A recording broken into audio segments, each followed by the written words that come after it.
let's get to it. Former President Obama got back in the game a bit this week. He had lunch with his former VP, Joe Biden, on Monday. And yesterday, he released his endorsements of 81 candidates in the midterm elections. The Democratic Socialist who's been making headlines, Alexandria Ocasio-Cortez, didn't make the list, but he says there'll be more to come. Everybody happy now that he said something? Everybody's been saying, why isn't he talking? Why isn't he talking? This will probably provoke Agent Orange to come out and bring out the Bertha syndrome again. He'll start talking because he gets jealous. Don't give him any ideas. That's so funny. You know, it's like he every time Obama speaks or something, Trump gets jealous. You know, and he'll start. True. Yeah, he'll say. Yeah. That is true. Really quick, Joe Biden and President Obama were at Tag Dog Bakery, which is this bakery in Washington, run and employed by veterans. Amazing, also amazing place to go and eat. I just want to give it a shout out. So happy that's where they decided to take their outing. I think that was a very intentional photo op, right? Yeah. Because if you look at it, Joe Biden is sort of in the front, and Obama is sort of in the back, circling him. So I wonder if that's or almost a semi-announcement for Joe Biden. And the other thing that I thought was interesting with President Obama's endorsements, I think his endorsements matter. The Democrats only need 23 seats to wrest control of the House from Republicans and 2 seats to gain the majority in the Senate. And I'm curious as to why he left out Ocasio-Cortez, because she's running under this platform of Democratic Socialism. Kind of a landslide. Right. I think it's in her you think that's what it is? In her district. I think it was. So he doesn't need to endorse her. I mean, it's like, I think you can interpret it in many different ways. My interpretation is that he's not ready to give his endorsement to the socialist wing of the party quite yet, which I 100% understand. Also, if we are going to maybe read the tea leaves of them together, I don't know if it's an announcement, but Joe Biden is a big person that people are talking about running for president. He is not a socialist. He's not in that vein at all. I would debate he's a hell of a lot more electable than anyone who is.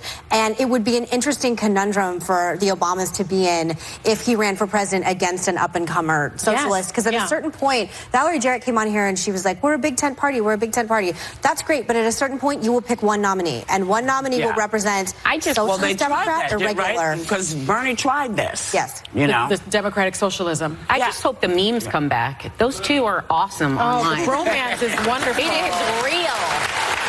I miss them. They love each other. A lot of people say that Bernie, if he had been the candidate, would have won, even though he was a Democrat. No, I don't think he would have won. Because listen, people... He had populist appeal, which is what Trump had. He had populist appeal, but, you know, the reality of socialism in this country is one that we don't really discuss much of. And as people are now starting to emerge, I want to know more about what you're running against. I don't want you coming in and running on a platform you don't believe in. I want you to be who you are, because I'm going to vote for you who you are. I'm going to vote for what you say you want to see done. The problem when, you know, someone says, well, are you a Democrat? So, well, no, I'm a Democratic socialist, but I'm a socialist.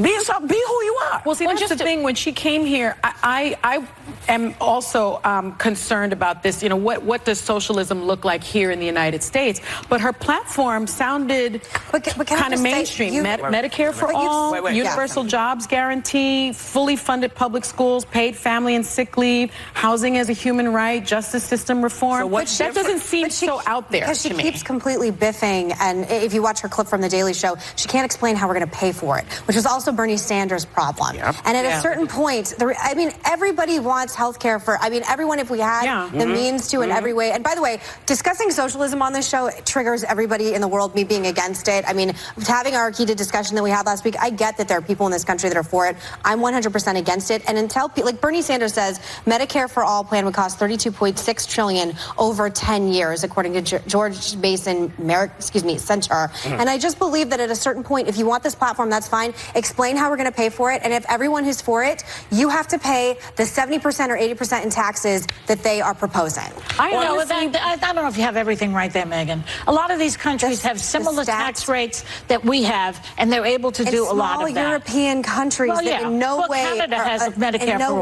But Canada that's one part of her platform. What she just said, I mean, it's a lot, all of it is Medicare for all, which I think most people do agree with. Universal jobs. Do you believe that health care is a privilege of some sort? sort, or is it a guarantee? I believe that there's a reason why people in Canada come to this country to get better health care. In Arizona, where I'm from, we call them snowbirds because the quality is better, and no one can explain to me how the quality would ultimately suffer. Do I want people to, in this country, not be able to have health care when they're sick or, God forbid, get brain cancer? I'm the first person to admit my perspective on this exponentially shifted when my father got sick. Yes. That being said, no one can explain to me how we're going to be able to pay for it and the quality won't. Can I tell you something? I think it's a human right. I think healthcare is a human right. I have friends that we're having a debate. Right. We're having a debate right now, and I think the problem with this is, don't paint me out to be, and it's very complicated on this show. I'm just trying to talk about the realities of what it's going to cost. It's not that my heart doesn't open. I just admitted on national television that my perspective changed after my father got sick. But don't sit here and say, I believe in all these ways, because it makes me seem compassionless, I'm going to come in here for a second. I am realistic about what it costs. Go ahead. Okay. Go ahead. No, but I understand what. Did you throw a paperclip? I just threw a paperclip because you said not to ring the bell. I like the bell. It's your last day. Ring the bell. What I was going to say is I totally understand what you're saying, Megan, because I also believe health care should be for all. But when they don't spell out the how, I think that's what Bernie was running into. And we talked about it with Vermont, is that everyone can get on board with the great ideals. But how are you going to pay for that? And we'll be right back. Okay. Later, sexy time. Cardi B.